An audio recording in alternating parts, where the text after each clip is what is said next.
안녕하세요. 썰량TV의 썰량입니다. 오늘 이 자리에서 여러분께 들려드릴 이야기는 한평생을 성실하게 살아온 60대 여성이 며느리의 손에 철저하게 농락당하고 급기야 죽음의 문턱까지 내몰렸던 충격적인 실화입니다.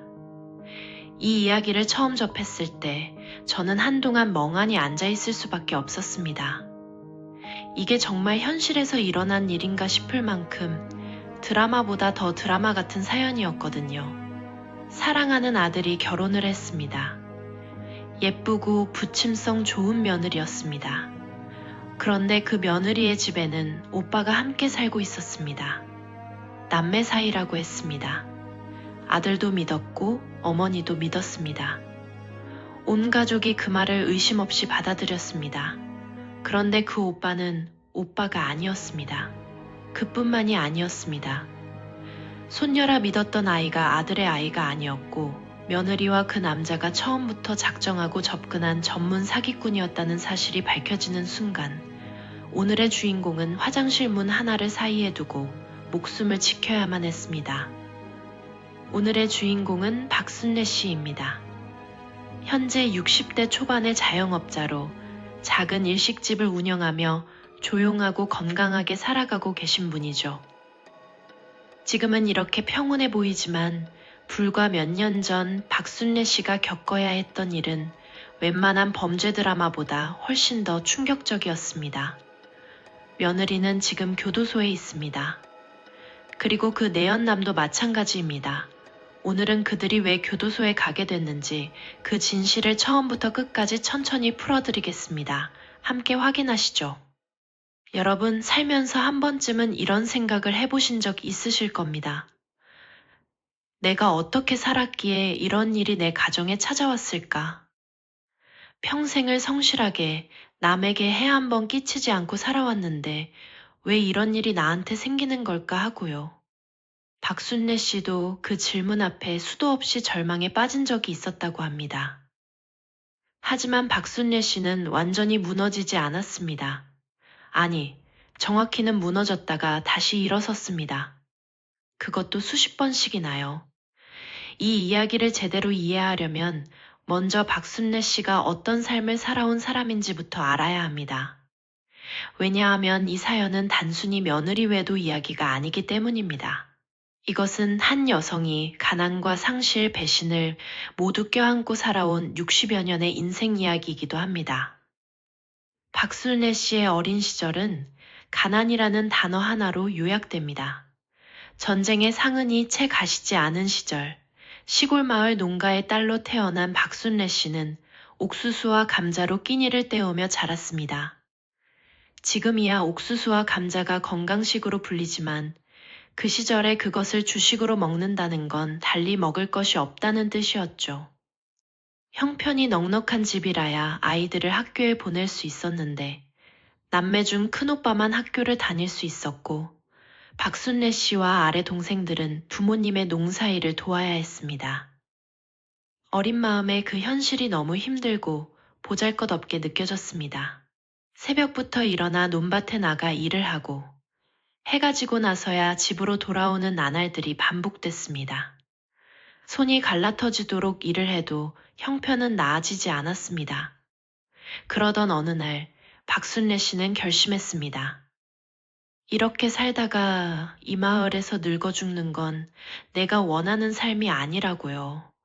차라리 서울에 가서 일자리를 찾는 게 낫겠다고요. 그래서 16살이 되던 해 가진 돈 한 푼 없이 야간 열차에 몸을 실었습니다. 부모님 몰래 집을 나온 그날 밤 박순례 씨의 손에는 아무것도 없었습니다. 두려움도 있었겠지만 그보다 더 큰 건 알 수 없는 미래를 향한 기대였을 겁니다. 서울에 도착한 박순례 씨가 처음 몸을 붙인 곳은 역 근처의 작은 찻집이었습니다. 먹고 자는 것을 해결하는 대신 일을 했습니다. 설거지를 하고 청소를 하고 손님상을 날랐습니다. 그렇게 시작된 서울 생활은 고단했지만 박순례 씨는 단 하루도 손을 놓은 적이 없었습니다. 중국집 주방에서 일하고 일식집과 고깃집을 전전하며 조리 기술을 익혀나갔습니다. 쉬는 날도 없이, 아프다는 내색도 없이, 오직 앞을 향해 걸었습니다. 그러다 20을 갓 넘긴 나이에 한 부잣집의 식모로 들어가게 됐습니다. 당시로서는 그나마 나은 자리였습니다. 대가족이 모여 사는 넉넉한 집이었고 먹고 자는 걱정은 없었으니까요. 박순례 씨는 성실하게 일했습니다. 불평 없이 시키는 것보다 더 잘해내려고 노력했습니다. 그런데 그 집에서 박순례 씨는 전혀 예상치 못한 일을 경험하게 됩니다. 그 집의 둘째 아들, 작은 도련님이라고 부르며 모시던 분과 눈이 마주쳤습니다. 처음에는 그냥 그랬습니다. 어차피 신분의 차이가 명확한 시대였으니까요. 부잣집 아들과 식모가 감정을 나눈다는 건 그 시대에는 언감생심 꿈도 꿀 수 없는 일이었습니다. 박순례 씨도 스스로를 다독였습니다. 그냥 스쳐 지나가는 사람이 될 뿐이라고, 지금 이 순간만 소중히 하면 된다고요. 그런데 운명은 박순례 씨의 계획을 가만두지 않았습니다. 입덧이 시작됐습니다. 아이가 들어선 것이었습니다. 박순례 씨는 혼자 감당할 생각이었습니다. 도련님에게 짐이 되고 싶지 않았고 부잣집 아들의 인생을 망치고 싶지도 않았으니까요. 하지만 심한 입덧을 숨기기란 쉽지 않았고 결국 도련님도 알게 됐습니다. 도련님은 부모님에게 이 사실을 곧장 알렸습니다. 당연히 난리가 났습니다. 사장님과 사모님은 아이를 지우고 당장 나가라고 했습니다. 그동안의 삭을 두둑이 쳐줄 테니 조용히 사라지라고요. 박순례 씨는 그 말에 순순히 고개를 끄덕였습니다. 어쩔 수 없는 일이라고, 도련님도 자신의 안락한 삶을 포기하지 않을 거라고 생각했으니까요. 그렇게 돈을 받아들고 그 집을 나왔습니다. 그리고 근처의 다른 찻집에서 일을 시작했습니다. 혼자 뱃속의 아이를 지키며 다시 발을 떼어 나아가기 시작한 것이었습니다. 그런데 그로부터 며칠이 지난 어느 날이었습니다. 문이 열리더니 도련님이 들어섰습니다. 숨가쁘게 달려온 사람처럼 얼굴이 상기된 채로 박순례 씨를 향해 걸어오더니 손목을 잡았습니다. 말도 없이 숨어버리는 게 어딨어. 당장 나랑 같이 가자. 박순례 씨는 당혹스러웠습니다. 손목을 뿌리치며 말했습니다. 그냥 집으로 돌아가세요. 저는 괜찮으니까요. 도련님 인생 망치고 싶지 않아요. 그러자 도련님이 말했습니다. 나 그 집 나왔어. 이제 나한테 부모 같은 건 없어. 당신이 내 유일한 가족이야. 박순례 씨는 그 말에 발 아래 바닥이 흔들리는 것 같은 기분을 느꼈습니다. 기쁘면서도 이 사람이 나중에 후회할까봐 겁이 났습니다. 부잣집 도련님이 모든 걸 내려놓고 자신을 선택한다는 것이 선뜻 믿어지지 않았습니다. 그래서 계속 거절했습니다. 돌아가라고, 나는 혼자서도 괜찮다고요. 하지만 남편이 될 그분의 결심은 바위처럼 단단했습니다. 뱃속의 아이와 박순례 씨를 반드시 책임지겠다는 의지였습니다. 밀어내도 타일러도 꿈쩍하지 않았습니다. 그렇게 두 사람은 그날 밤 물 한 잔을 떠놓고 손가락을 걸었습니다. 평생을 함께 하겠다고요. 아무도 알아주지 않는 곳에서 아무것도 없는 두 사람이 서로만을 바라보며 새로운 시작을 약속했습니다. 결혼 초기는 고달픔의 연속이었습니다. 부잣집 도련님으로 자란 남편이 할 줄 아는 일이라곤 아무것도 없었습니다. 곱게 자란 손으로 배달 가방을 들고 중국집 주방에서 설거지를 했습니다. 찻집 일을 하고 건설 현장에서 망일을 했습니다. 태어난 아들을 먹일 분유가 없어 전전긍긍하던 날들도 있었습니다. 그 시절이 얼마나 힘들었는지 나중에 박순례 씨가 회상할 때마다 목소리가 낮아졌다고 합니다. 이불 한 장 제대로 없던 방에서 아이를 안고 밤을 보냈던 날들, 아이 울음소리에 두 사람이 함께 눈물을 훔쳤던 날들이 지금도 또렷하다고요. 그러다 남편이 용접 기술을 익히면서 상황이 달라지기 시작했습니다. 몸은 고단했지만 그만큼 하려는 사람이 적어 수입이 좋았습니다. 두 사람은 악착같이 돈을 모았습니다. 외식 한 번, 여행 한 번 없이 들어오는 돈을 전부 모았습니다. 결혼 10년 만에 집 한 채를 장만했습니다. 이제 행복해질 일만 남았다고 생각했습니다. 그런데 그 행복은 너무 짧았습니다. 어느 날 남편이 교통사고를 당했습니다. 급작스러운 사고였습니다. 아침에 멀쩡히 현장으로 나간 사람이 저녁에 싸늘한 몸으로 돌아왔습니다. 병원으로 달려갔지만 이미 늦어버린 뒤였습니다. 박순례 씨는 그날의 기억을 떠올릴 때마다 지금도 손이 떨린다고 했습니다. 발 아래 땅 자체가 통째로 무너져 내리는 것 같은 순간이었다고요. 함께 손가락을 걸고 약속했던 사람이 아무런 예고도 없이 갑자기 사라져버린 것이었습니다. 그 빈자리가 얼마나 크고 깊었을지 감히 상상도 되지 않습니다.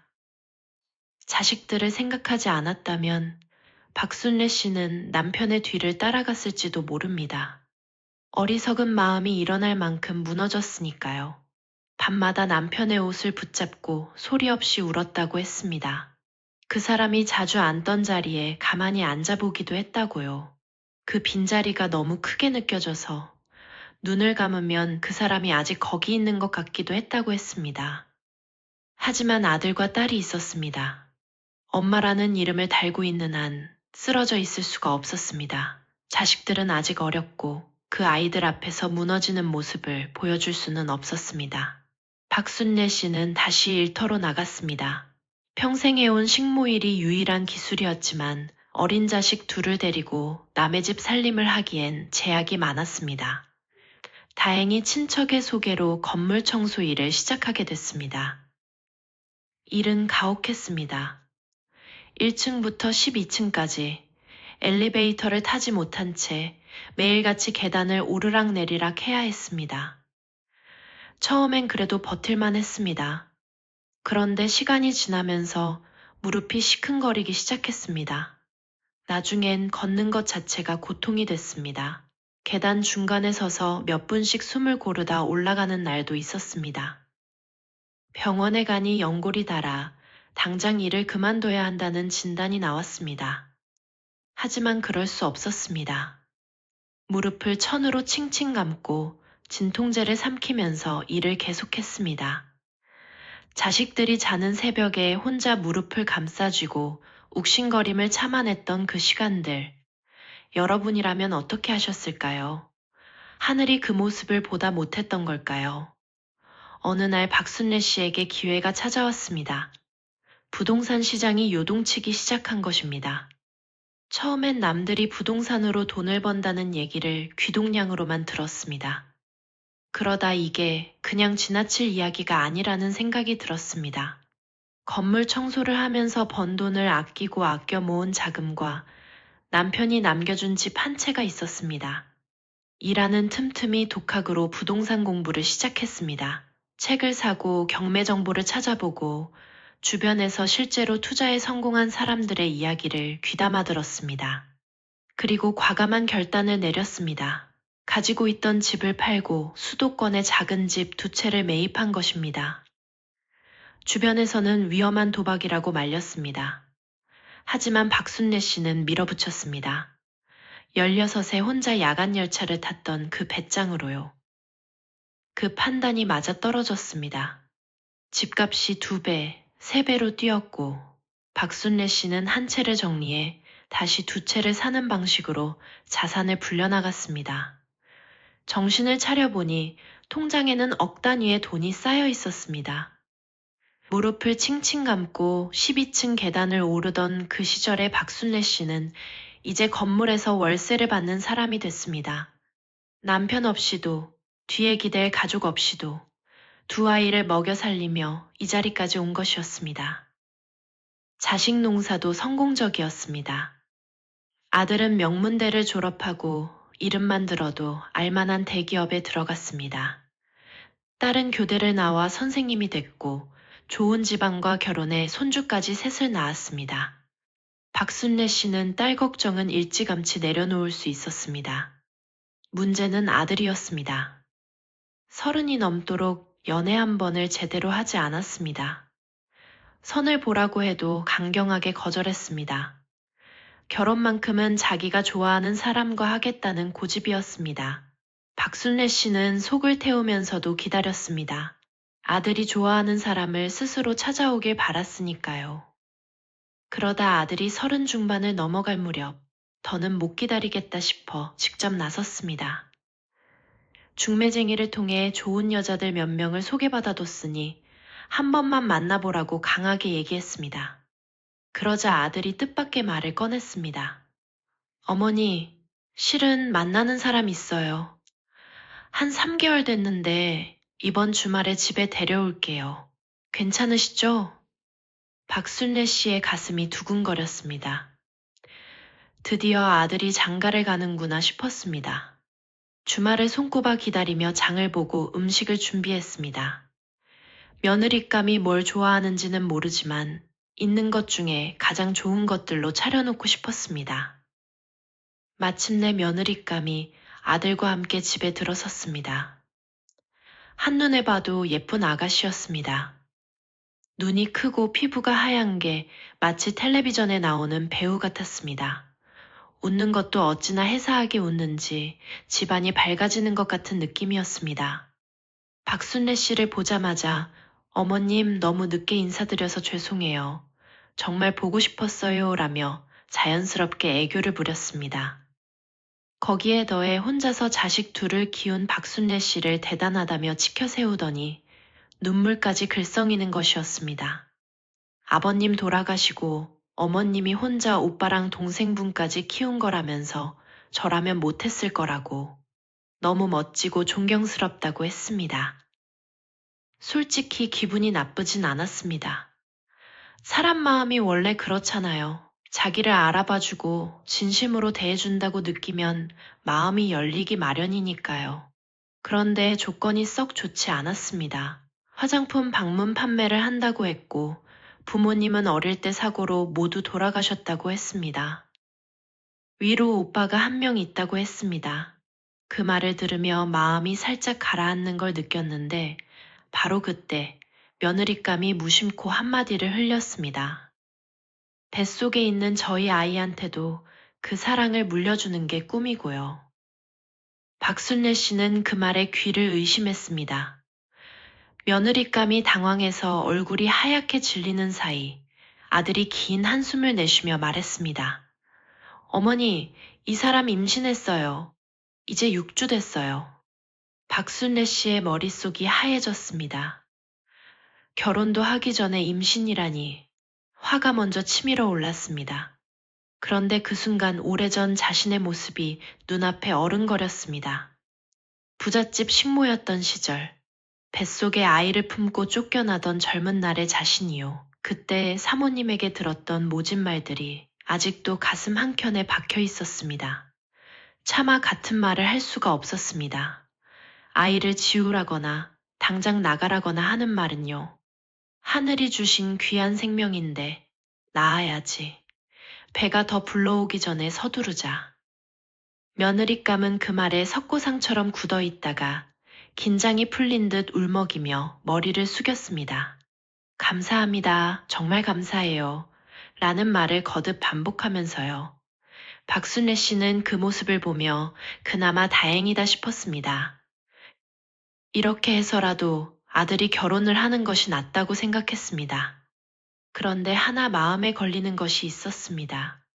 며느리의 오빠라는 사람이 신혼집에 함께 들어가 산다는 것이었습니다. 남매 둘이 일찍 부모를 여의고 워낙 의지하며 자라왔기 때문이라고 했습니다. 내키지는 않았습니다. 괜히 아들이 처남 눈치를 보고 살면 어쩌나 걱정이 됐습니다. 그런데 아들이 오히려 괜찮다고 먼저 말을 꺼냈습니다.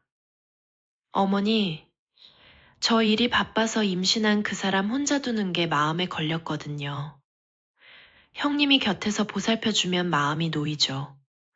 또 그 사람이 살던 집이 값이 제법 올라서 신축 아파트 한 채 정도는 어렵지 않게 살 수 있을 것 같다고 했어요. 아들이 그렇게까지 말하는데 박순례 씨도 더는 뭐라고 할 수가 없었습니다. 어련히 잘 살겠거니 하고 넘겼습니다. 그리고 얼마 후 두 사람은 혼례를 올렸고 예쁜 손녀가 태어났습니다. 작고 동그란 얼굴에 눈웃음이 예쁜 아이였습니다. 박순례 씨는 손녀를 처음 안는 순간 눈에 넣어도 아프지 않을 것 같다는 말이 이런 감정이구나 싶었습니다. 이 아이를 위해서라면 뭐든 할 수 있겠다 싶었습니다. 할머니가 된다는 게 이런 것이구나. 저절로 미소가 번졌습니다. 하지만 그 행복한 감정도 잠시였습니다. 시간이 지나면서 이상한 일들이 하나둘씩 눈에 띄기 시작했습니다. 어느 날 아들이 반찬을 받으러 들렀을 때 박순례 씨가 지난번에 만들어준 갈비찜이 어땠는지 물어봤습니다. 아들은 머뭇거리며 대답했습니다. 사실 저는 못 먹었어요. 형님이 워낙 먹성이 좋아서 집에 계시면서 다 드시고 나면 제가 퇴근하고 왔을 땐 남아있는 게 없는 경우가 덜어 있어요. 조금 더 넉넉하게 해주실 수 있을까요? 박순례 씨는 어안이 벙벙했습니다. 성인 남자가 낮에 집에 있다는 것도 이상했고 며느리와 아이를 먹을 반찬을 처남이 다 먹어치운다는 것도 납득이 되지 않았습니다. 걔 회사 다닌다고 하지 않았니? 아들이 대답했습니다. 손녀 태어나고 그만뒀어요. 아내 혼자 아이 보는 게 너무 힘들다고 해서 형님이 도와주고 있어요. 박순례 씨의 눈살이 저절로 찌푸려졌습니다. 사지멀쩡한 청년이 여동생 집에 빌부터 아들이 벌어다 준 돈으로 먹고 살고 있다니요. 그뿐만 아니라 며느리와 아들 먹으라고 한 반찬까지 혼자 다 먹어치우고 있다니요. 박순례 씨는 더는 두고 볼 수 없다 싶었습니다. 직접 아들 집으로 찾아갔습니다. 며느리는 기습 방문에 당황한 기색이 역력했습니다. 거실에는 처남이 속옷 차림으로 손녀와 놀고 있었습니다. 너무 민망하고 불쾌했습니다. 며느리와 손녀까지 있는 집에서 대낮에 속옷바람으로 앉아있는 남자라니요. 박순례 씨는 조심스럽게 며느리에게 말했습니다. 앞길 창창한 청년이 계속 집에만 있으면 되겠냐고, 자기 가정도 꾸려야 하지 않겠냐고, 그러니 이제 슬슬 독립을 시키는 게 좋지 않겠냐고요. 집안일은 내가 도와줄 테니까 처남을 내보내는 게 어떻겠냐고요. 그런데 며느리의 반응이 예상 밖이었습니다. 살갑고 순종적이었던 며느리의 얼굴이 싸늘하게 굳더니 이렇게 말했습니다. 그건 어머님이 상관하실 바가 아니지 않나요? 저희 오빠가 같이 사는 건 이미 저희끼리 다 얘기된 거예요. 제 집에서 제 오빠랑 사는 건데 어머님이 뭐라고 이래라 저래라 하세요? 놀랍게도 처음으로 며느리의 본 모습이 보였습니다. 박순례 씨는 당황해서 그냥 자리를 마무리하고 돌아왔습니다. 집에 돌아와서도 그 말이 자꾸 마음에 걸렸습니다. 서운하고 억울하고 무언가 잘못됐다는 느낌이 좀처럼 지워지지 않았습니다. 그러다 참다 아들에게 얘기를 꺼냈는데 의외로 아들이 어머니 편을 들었습니다. 안 그래도 저도 형님 행실이 좀 그래서 아이 교육에 안 좋겠다는 생각을 하고 있었어요.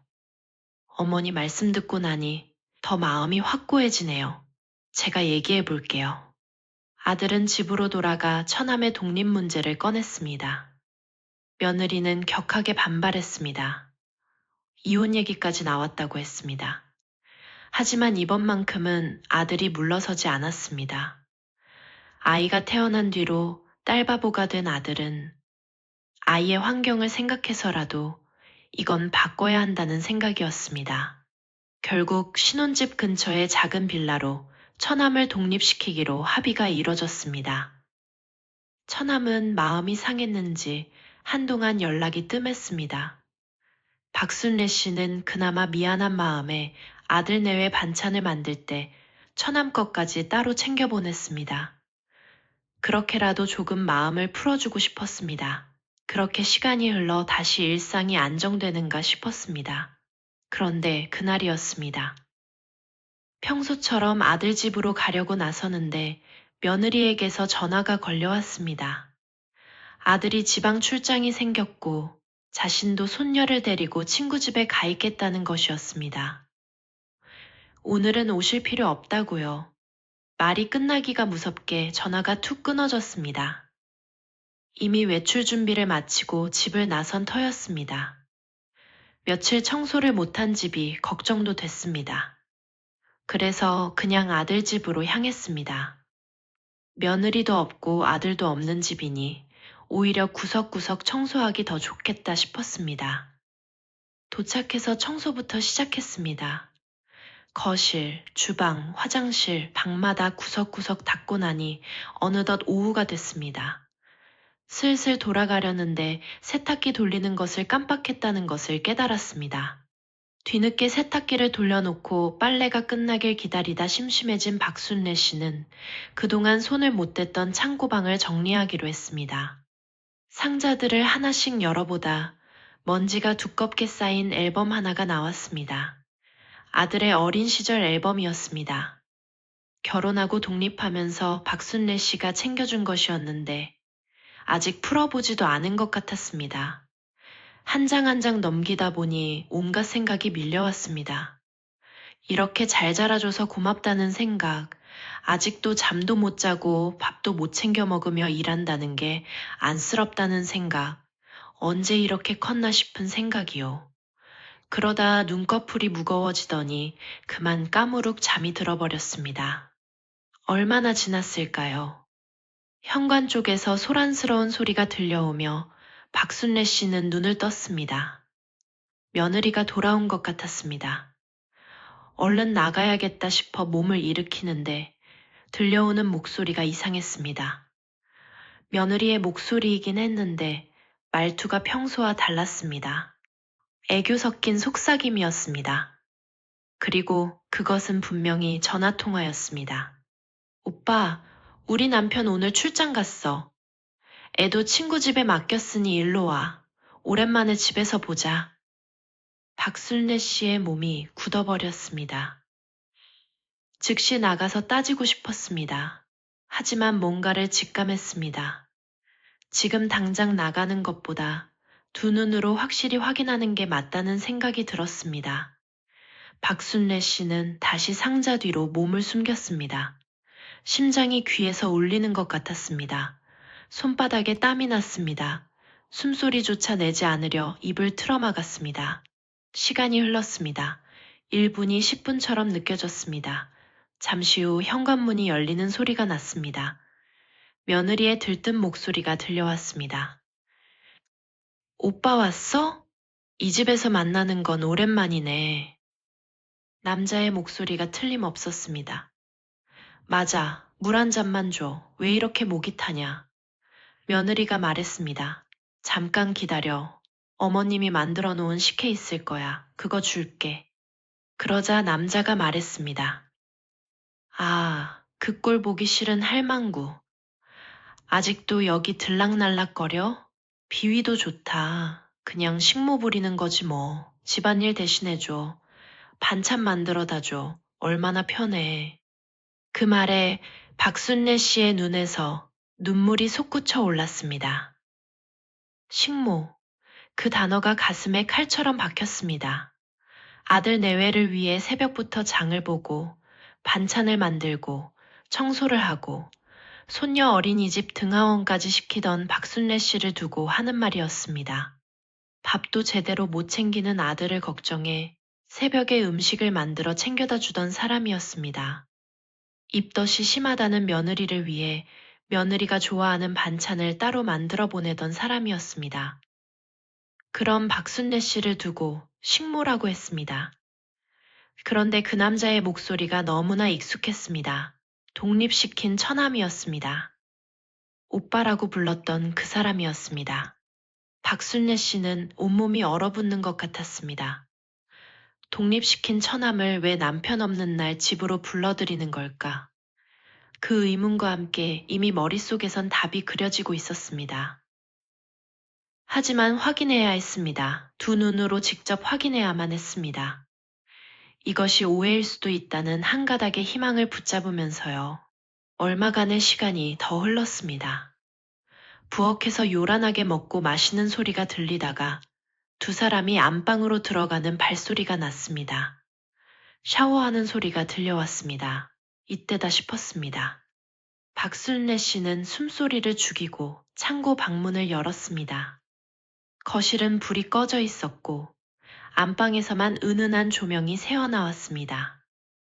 발소리를 죽이고 안방 앞까지 다가가 반쯤 열린 문틈으로 안을 들여다봤습니다. 그 순간 박순례 씨의 눈앞이 하얗게 변했습니다. 며느리와 처남이 침대 위에 있었습니다. 오빠와 여동생이 아니었습니다. 누가 봐도 명확한 연인 사이였습니다. 다리가 후들거렸습니다. 숨이 막혔습니다. 벽에 기대지 않으면 주저앉을 것 같았습니다. 저는 이 부분을 정리하면서 손이 떨렸습니다. 여러분, 박순례 씨가 얼마나 황망했을지 상상이 가십니까? 그 많은 시간 동안 오빠라 믿었던 사람이 아들의 집에서 아들의 아내와 함께 있는 것이었습니다. 그래도 박순례 씨는 정신을 단단히 동여매었습니다. 지금 이 순간 증거가 필요하다는 생각이 번쩍 들었습니다. 떨리는 손으로 주머니에서 핸드폰을 꺼냈습니다. 카메라를 켜고 문틈으로 카메라를 밀어넣어 영상을 찍기 시작했습니다. 얼마를 찍었을까요? 더는 볼 수가 없었습니다. 핸드폰을 주머니에 집어넣고 박순례 씨는 숨을 한번 크게 들이쉬었습니다. 그리고 안방문을 힘껏 밀어젖히며 소리쳤습니다. 너희들 지금 이게 뭐 하는 짓이야? 두 사람이 화들짝 놀라며 떨어졌습니다. 며느리의 얼굴이 순식간에 창백해졌습니다. 처남의 눈빛이 흔들렸습니다. 며느리가 떨리는 목소리로 말했습니다. 어머님, 오늘 오시지 말라고 했잖아요. 이게 다 오해예요. 박순례 씨는 그 말에 코웃음이 나왔습니다. 지금 내 두 눈으로 본 걸 오해라고 하니 너희 남매 둘이서 대체 이게 뭐 하는 짓이냐. 그러자 처남이 버럭 소리를 질렀습니다. 남매? 무슨 남매야? 나랑 이 여자는 피 한 방울 안 섞인 남이거든. 친오빠는 어디서 죽었는지 살았는지도 모른다고. 그 한마디가 박순례 씨의 머릿속에서 지난 모든 퍼즐 조각을 한꺼번에 맞춰버렸습니다. 오빠라고 불렀던 사람이 오빠가 아니었습니다. 처음부터 남남이었습니다. 아니, 남남이 아니라 오래된 연인이었습니다.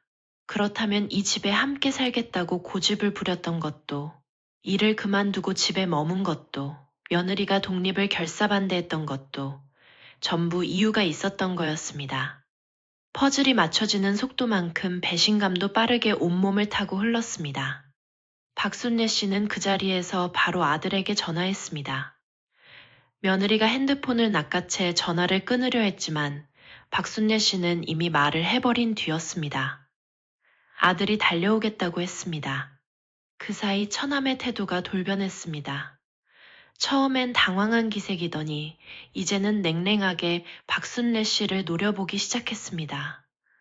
그러더니 짐을 챙기기 시작했습니다. 명품 가방에 귀금속에 값비싼 모피코트까지 닥치는 대로 가방에 밀어 넣었습니다. 아들이 그동안 이 사람들에게 얼마나 호구 잡혀 살았던 건지가 뻔히 보였습니다. 박순례 씨가 소리쳤습니다.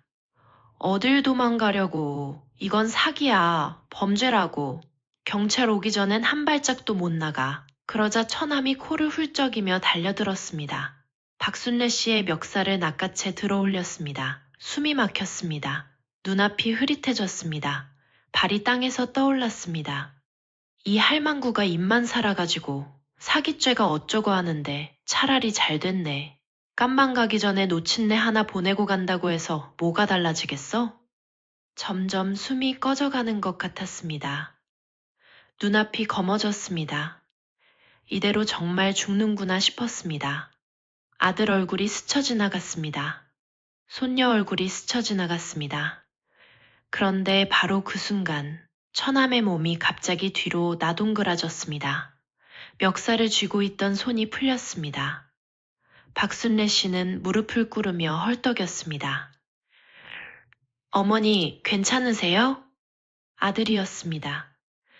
전화를 받자마자 달려온 것이었습니다. 그 뒤에는 경찰 제복을 입은 남자 넷이 서 있었습니다. 박순례 씨는 그제야 힘이 풀려 주저앉고 싶었지만 참았습니다. 흐트러진 숨을 가다듬고 아들에게 핸드폰을 내밀었습니다. 아까 찍어둔 영상이었습니다. 아들이 영상을 확인했습니다. 얼굴이 새빨개지더니 이내 하얗게 탈색됐습니다. 경찰들도 상황을 파악하며 며느리와 처남을 각각 연행했습니다. 며느리는 마지막까지 아들에게 매달렸습니다. 여보, 다 설명할 수 있어. 저 사람이 나를 협박한 거야. 나한테는 당신밖에 없어. 처남은 그 말에 분노하며 소리쳤습니다. 꼬리 자르기 하려고? 처음부터 이 사람 호구 잡자고 작업치자고 한 게 누군데. 애초에 사랑해서 한 결혼도 아니었잖아. 돈 뜯어먹으면서 살려고 잡은 거지. 며느리가 덜덜 떨며 소리쳤습니다. 저거 다 새빨간 거짓말이야. 저 인간 말 믿는 거 아니지? 여보, 나 당신 사랑해. 진짜야. 두 사람의 추악한 다툼이 이어지는 사이 아들은 차갑게 등을 돌렸습니다. 전부 모래성이었네. 다 사기극이었어. 할 말 있으면 경찰서에서 해. 저는 이 장면을 정리하면서 가슴이 먹먹해졌습니다. 여러분이라면 어떠셨을까요? 사랑한다고 믿었던 아내가 처음부터 자신을 이용할 목적으로 접근한 사기꾼이었다는 사실을 알게 된 그 순간, 아들의 마음이 얼마나 처참하게 무너졌을지요. 짧지 않은 결혼 생활 동안 진심을 다해 사랑했던 감정이 한순간에 전부 속임수 위에 쌓인 모래성이었다는 걸 알게 된 그 순간의 무게가 얼마나 무거웠을지요. 수사 결과 드러난 사실들은 박순례 씨의 예상보다 훨씬 충격적이었습니다. 처남이라 불렀던 그 남자와 며느리는 오래된 연인 관계였고 둘 다 변변한 직업도 없이 살아온 사람들이었습니다. 그리고 이번이 처음이 아니었습니다. 이전에도 멀쩡한 미혼 남성들을 상대로 비슷한 수법을 써온 전적이 있었습니다. 며느리의 외모를 이용해 남자를 혹하게 하고 돈을 뜯어내거나 그것이 안 통하면 처남의 협박과 폭행으로 반강제로 빼앗아 왔던 것이었습니다. 처남은 폭력 전과까지 있었습니다. 한두 번이 아니었습니다. 이미 여러 사람의 인생을 망가뜨리고 그 위에 또 새로운 피해자를 찾아 움직이던 사람들이었습니다. 나이가 들면서 이 수법을 언제까지고 쓸 수 없겠다 싶어진 두 사람은 마지막으로 안정적인 집안의 남자를 골라 결혼까지 해버리기로 계획을 세웠습니다. 아들이 그 표적이었습니다. 대기업에 다니는 안정적인 수입 그리고 자산이 넉넉한 어머니의 존재까지 파악하고 접근했으며 박순례 씨가 세상을 떠나고 나면 넘어올 유산까지 전부 계산에 넣고 움직인 것이었습니다. 저는 이 대목에서 손이 떨렸습니다. 박순례 씨가 그 오랜 시간 동안 얼마나 철저하게 이용당했는지가 한꺼번에 밀려왔습니다. 새벽부터 장을 봐서 반찬을 만들고 손녀 등하원을 시키고 며느리의 보약값으로 500만 원을 건네기까지 했던 그 시간들이 전부 이 두 사람의 각본 위에서 벌어진 일이었던 겁니다. 박순례 씨의 진심 어린 마음이 그들에게는 그저 이용할 도구였을 뿐이었다는 사실이 너무나 분하고 가슴이 아팠습니다. 여러분이라면 어떠셨을까요? 이 사실을 알게 된 순간 그 배신감과 허탈함이 얼마나 클지 감히 상상도 되지 않습니다. 그런데 진짜 충격은 아직 남아 있었습니다. 박순례 씨는 오래전부터 마음 한켠에 찜찜한 구석이 있었다고 했습니다. 손녀가 태어나고 시간이 지나면서 아이의 눈매와 인매가 아들과 어딘가 다르다는 느낌이 들었다고요. 하지만 그건 그냥 느낌일 뿐이라고 며느리를 닮은 것이겠거니 하고 스스로 털어버렸다고 했습니다. 그 의심을 머릿속에서 지우려 할수록 손녀의 얼굴을 볼 때마다 마음 한구석이 서늘해지는 느낌은 끝내 사라지지 않았다고요. 박순례 씨는 결국 아들을 설득해 유전자 검사를 진행하기로 했습니다. 아들은 처음엔 하지 않겠다고 했습니다. 알고 싶지 않다고 했습니다. 그 결과가 어떻게 나오든 그 아이를 사랑한 자신의 감정은 진짜였으니까요. 손녀의 얼굴을 떠올리면 이 아이가 자신의 핏줄이든 아니든 상관없다는 생각이 들었습니다. 그만큼 사랑했으니까요. 하지만 박순례 씨는 부드럽게 그러나 단호하게 말했습니다. 알아야 해. 모르고 사는 것보다 알고 나서 결정하는 게 낫다. 결과가 나오기를 기다리던 며칠이 박순례 씨에게는 평생 중 가장 길게 느껴졌다고 했습니다. 밥이 넘어가지 않았습니다. 잠을 이룰 수 없었습니다. 제발 아니기를, 제발 그 아이만은 아들의 아이이기를 간절히 바랐습니다. 손녀의 얼굴을 떠올릴 때마다 가슴이 서늘해졌습니다. 할머니라고 부르며 달려오던 그 모습이 작은 손으로 박순례 씨 손가락을 꼭 쥐던 그 온기가 자꾸만 떠올랐습니다. 결과가 나왔습니다. 손녀는 아들의 아이가 아니었습니다. 처남의 아이였습니다. 박순례 씨는 그 결과지를 손에 쥐고 한동안 아무 말도 하지 못했습니다. 그렇게 예뻐하던 아이였습니다. 눈에 넣어도 아프지 않겠다고 생각하던 아이였습니다. 어린이집 마치고 달려나오며 할머니 하고 부르던 그 목소리가 귓가에 맴돌았습니다. 그 작은 손을 잡고 함께 걸었던 기억이 눈앞에 어른거렸습니다. 눈물이 흘렀습니다. 소리도 없이 그냥 흘렀습니다. 멈추지 않았습니다. 아들은 방 안에 틀어박혀 며칠을 나오지 않았습니다. 아무것도 먹지 않고 아무 말도 하지 않았습니다. 박순례 씨는 그 문 앞에 서서 수도 없이 눈물을 삼켰습니다. 들어가서 안아주고 싶었지만 뭐라고 말을 꺼내야 할지 알 수 없었습니다. 어떤 말도 그 순간의 아들에게는 위로가 되지 않을 것 같았습니다. 그냥 문 앞에 밥을 갖다 놓았습니다.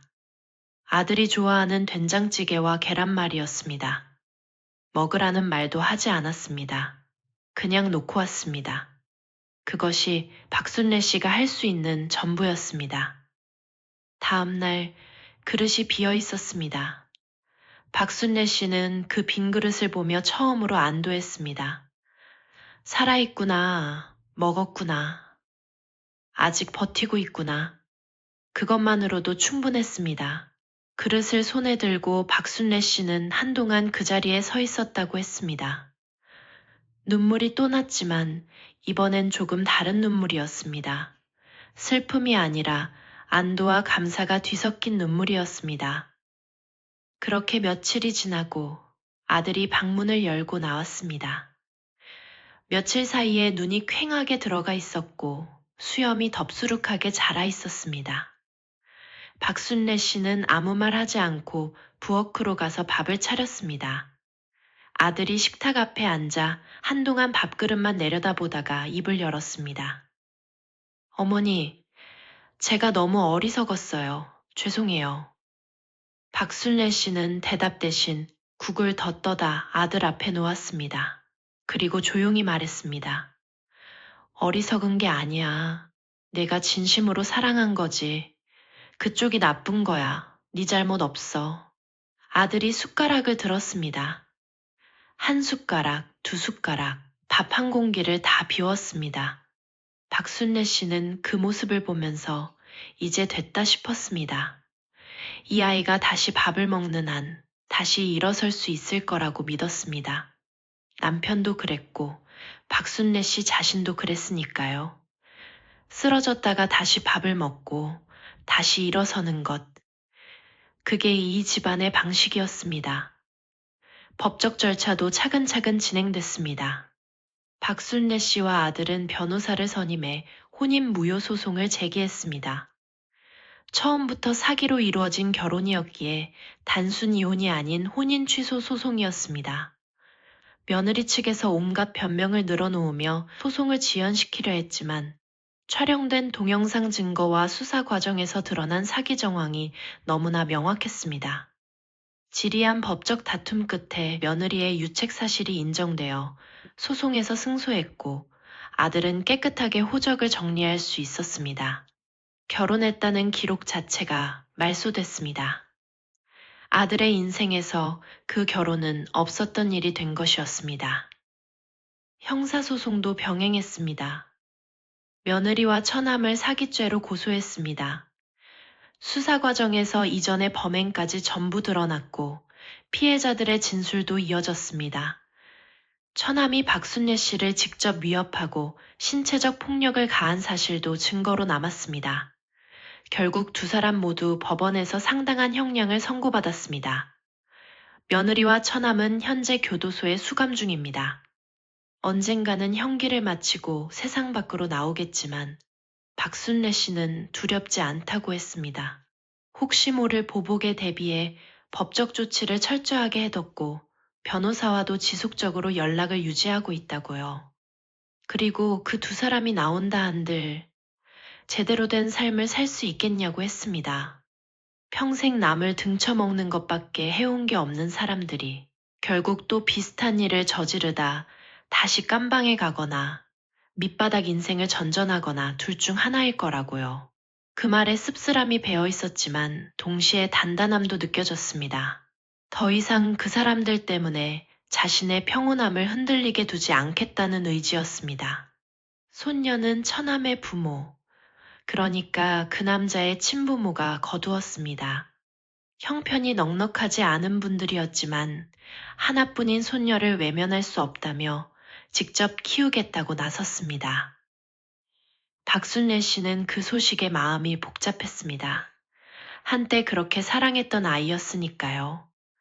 그 작은 손을 잡고 다니던 기억이 아이가 달려와 안기던 온기가 쉽게 지워지지 않았습니다. 그래도 박순례 씨는 스스로를 다독였습니다.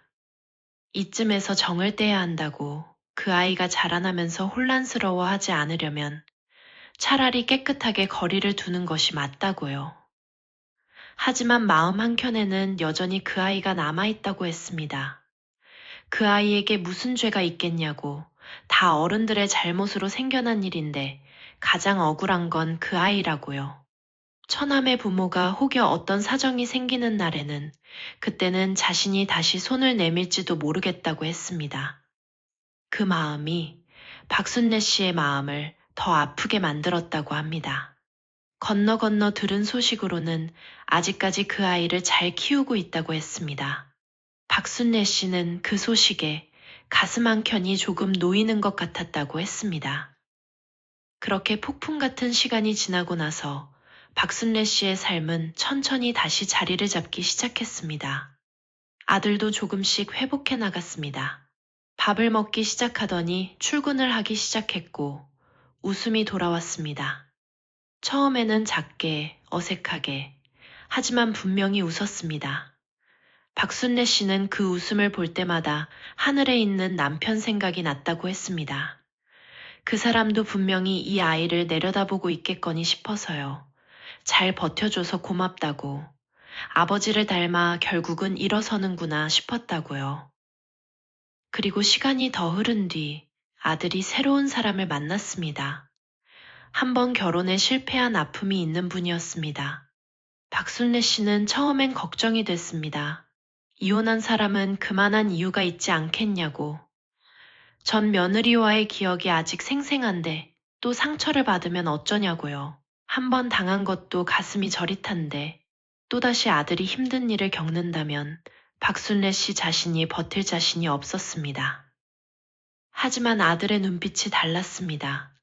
전 며느리를 처음 데려왔을 때와는 다른 눈빛이었습니다. 설레는 마음이 있으면서도 그 안에 신중함이 있었습니다. 한 번 크게 데인 사람만이 가질 수 있는 조심스럽지만 분명한 마음이었습니다. 그 눈빛을 보며 박순례 씨는 생각했습니다.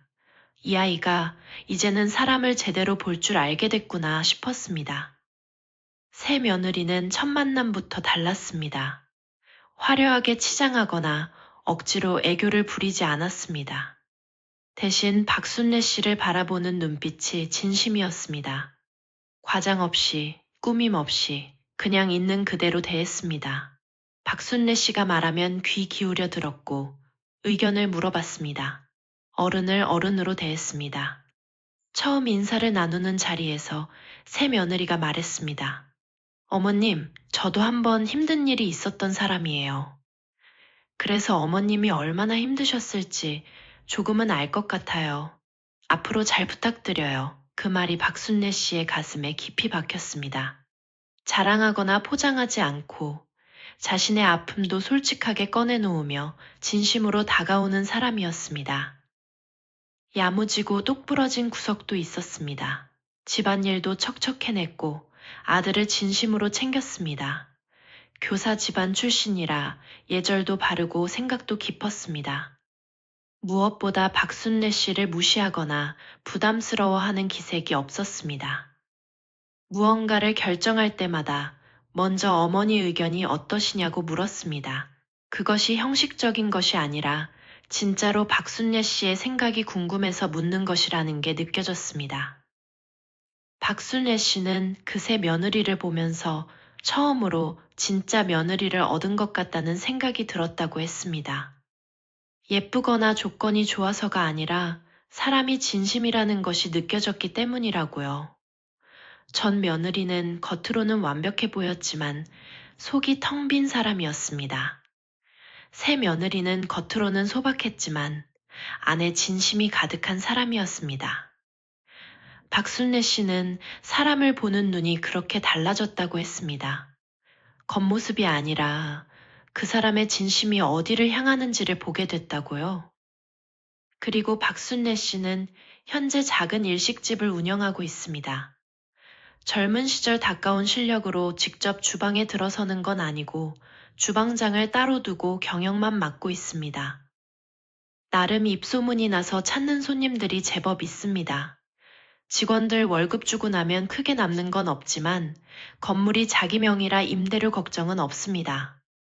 이날 이때까지 자식들에게 손 한 번 안 벌리고 스스로 자립하며 살고 있는 것이 박순례 씨의 가장 큰 자랑이라고 했습니다. 친구들과 여행도 다니고 봉사활동도 다니면서 나름 의미 있는 나날들을 보내고 있다고요.